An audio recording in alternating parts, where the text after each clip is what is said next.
This is a public appeal to try to resolve the disappearance of 4 elderly persons over 20 years ago, whom we now believe to be dead. The 4 missing persons, 69-year-old Ralph Bernard Grant, 77-year-old Joan Dorothy Lawrence, 70-year-old John Leroy Crofts, and 89-year-old John James Semple, had several commonalities that made them vulnerable. Each had health challenges, some had mobility challenges. They had, over a number of years, fallen out of touch with their personal and community support systems. They relied upon and trusted others for certain aspects of their care, sustenance, and proper shelter. At the time of the disappearances, all 4 had one thing in common: where they lived. Our goal is simply to find out what happened to these 4 souls.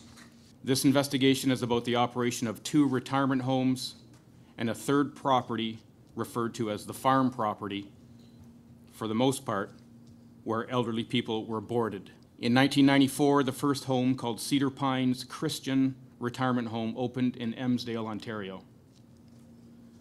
A second home was then opened, called Fernglen Manor in Sprucedale, Ontario. Fernglen Manor was later relocated to a remote area west of Huntsville, Ontario. Prior to these homes being closed, they provided services to elderly or infirm who were estranged from their families and had no one else to care for them. The people who lived in these homes came primarily from various men's shelters in Toronto, but also from the Huntsville and Burkes Falls area. There have been various reports by the media concerning how the owners attracted residents and then secured payment.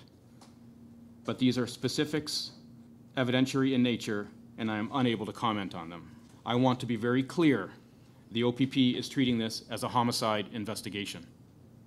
We know the 4 missing people are not alive. My goal is to use the interest generated by various media outlets over the years and more recently to advance this investigation. Someone out there has information. There is a possibility that there are past residents or employees or witnesses who have not provided statements to police. We urge them to come forward.